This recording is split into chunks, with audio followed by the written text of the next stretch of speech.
pasti mempunyai tugas dan tanggung jawab sendiri-sendiri. Tugas dan tanggung jawab sahabat yang mempunyai usaha sendiri, pegawai, petani, pastilah sangat berbeda-beda. Yang punya usaha sendiri tentu tanggung jawabnya lebih besar.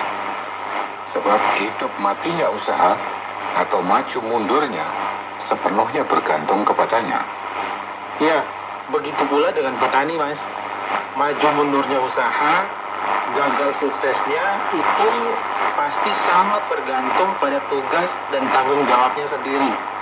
Karena kita memiliki persahabatan atau komunitas yang lain juga. Selain persahabatan kita ini, kita juga berkewajiban di komunitas yang berbeda.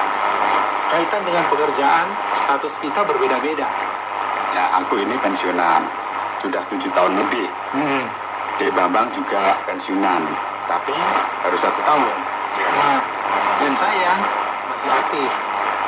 Masih lama untuk mencapai status seperti Aprio dan Mas Bambang ini. Ya, orang-orang lain dalam persahabatan mereka ada yang wira swasta, ada yang bertani, berdagang, macam-macam statusnya. Tapi seharusnya bisa saling menerima perbedaan seperti yang kita alami ini. Ya, aku setuju sekali itu, Mas. Harus begitu. Selain profesi atau status kita berbeda-beda, aku tadi menyebut bahwa karakter kita juga berbeda. Ya, tapi dengan persahabatan, aku mengalami perubahan karakter ke arah yang lebih sesuai dengan istri itu, Mas. Oh, baguslah kalau begitu. Ada orang yang karakternya itu protektif, Bagaimana itu, Pak? selalu melindungi istri dan anak. Sehingga apa? Sehingga mereka tidak memiliki kebebasan yang cukup. Cenderung agak tertekan. Bahkan bisa berakibat anak kurang bisa menjaga diri. Sebaliknya, ada yang terlalu bebas, tidak pernah dikontrol, sehingga anaknya cenderung jadi liar, istrinya mudah dibawa pria lain. Wah, buruk sekali ini akibatnya. Ada yang berkarakter sangat selektif dan sensitif. Ya, pilih-pilih dengan sangat teliti, termasuk dalam bergaul dan cenderung mudah tersinggung. Gitu ya, Mas? Iya, sebenarnya selektif itu sih juga baik. Ya, betul. Dengan selektif kita tidak mudah terbawa oleh pengaruh buruk seperti korupsi, selingkuh. Oh, iya. Ada yang berkarakter teratur, rapi dan bersihan seperti Mas Priyo ini. Dek Bambang juga begitu. Ya, mungkin. Tapi tidak seteratur dan serapi Mas Priyo kayaknya. Kayaknya aku yang nggak begitu deh. Di Joko lumayan begitu kok. Bahkan mengajarkan kepada anaknya. Aku pernah melihat begitu. Itu bagus sekali sih. Sedang belajar dan berusaha, Mas. Oke. Ada yang berkarakter sangat terbuka, terang-terangan, lebih-lebih dalam keluarga, baik kepada istri maupun kepada anak-anak. Tidak ada yang disembunyikan atau dirahasiakan. Dek Bambang kayaknya yang begitu itu.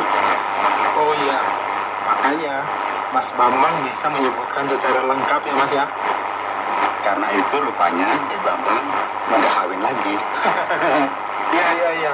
Sepertinya begitu. Mudah sekali mendapatkan istri lagi setelah kehilangan yang pertama gitu. Menjadi single lagi. Bukan mudah deh ya. Aku lebih berpikir sebagai single daripada sebagai duda. Emang apa bedanya, Mas? Aku berusaha berpikir lebih positif. Sebab rasanya kalau disebut sebagai duda itu kok menderita gitu loh. Lebih baik single yang pernah beristri. Oke. Berpikir lebih positif ya. Ya. Dalam persahabatan kita ini, dan kukira dalam persahabatan yang manapun, masing-masing kita mempunyai bakat dan minat atau hobi yang berbeda-beda. Oh iya, betul. Aku hobi olahraga. Untuk Rio? Ya, aku suka berkebun dan bertaman. Karenanya, di Joko bertubuh kekal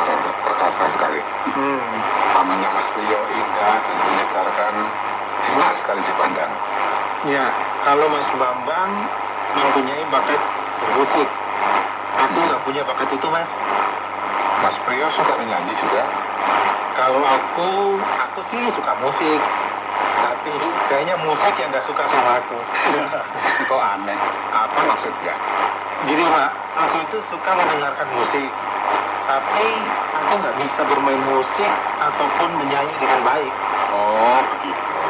Ya, Dalam persahabatan yang lain, pasti ada di antara mereka yang suka memasak, ada yang hobi makan. itu hobi dan kesukaan istriku, Mas. Sehingga badannya lebih besar sekarang. Ada yang memiliki hobi mancing ikan dan mancing perkara. Ya. Tapi mungkin saja loh, ada yang suka mancing perkara alias troublemaker, suka bikin masalah. Wah, dia harus belajar sebaliknya ini, Mas. Menjadi pemecah perkara. Oh, oke, ya, jadi trouble solver. Iya. Jadi pria pemberani. Pria pemberani itu kan suka menyelesaikan masalah. Pria pemberani itu juga tidak suka untuk buat masalah. Pasti masih ada hobi dan bakat-bakat yang lain yang dimiliki oleh setiap anggota persahabatan. Ya, ada juga yang hobinya putus asa dan berpikir negatif. Hobi keputus asa. Maksudnya mudah patah semangat, kemudian mudah khawatir, dan mudah curiga juga, Pak. Ya, aku mengerti. Cuma kata-katamu itu lebih coba. Kenapa, Pak? Itu menarik. Itulah, biar nggak terlalu tegang, Pak. Sip, aku suka itu. Hobi, bakat, minat yang berbeda-beda tidak perlu menjadi kendala untuk membangun persahabatan kita. Ya, yang penting adalah menerima perbedaan. Artinya, bisa memahami atau memaklumi jika sahabat yang lain mempunyai pikiran, pendapat, dan mungkin cara yang khas dan berbeda-beda dengan yang lain. Menerima perbedaan itu menjadi syarat untuk membangun persahabatan. Kalau tidak mau menerima perbedaan, maka tidak akan bisa bersahabat. Kalau tidak bersahabat, akibatnya apa? Akibatnya akan buruk.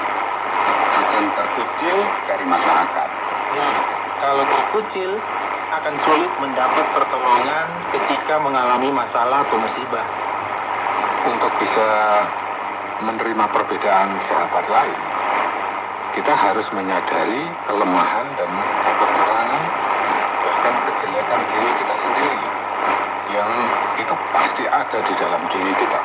Iya, karena keluarga dan tugas tanggung jawab yang berbeda-beda, bagaimana ya apabila ada kepentingan mungkin yang berbeda antara sahabat dengan keluarga? Wah, ini pertanyaan yang menarik ini. Tapi sebelum lanjut, aku minta izin ke toilet dulu ya. Di Joko dan Mas Biro bisa lanjut memperbincangkan apapun ya. Termasuk kalau mau memperbincangkan tentang kejelekanku. Oh, aku juga mau buang air kecil dulu kok. Betul. Lagi pula, mana bisa Mas, kami menemukan kejelekan Mas Bambang. Ya sudah, kalau begitu. Tunggu di Joko ya. Siap, aku menikmati pemandangan indah di tamannya Patrio ini saja dulu.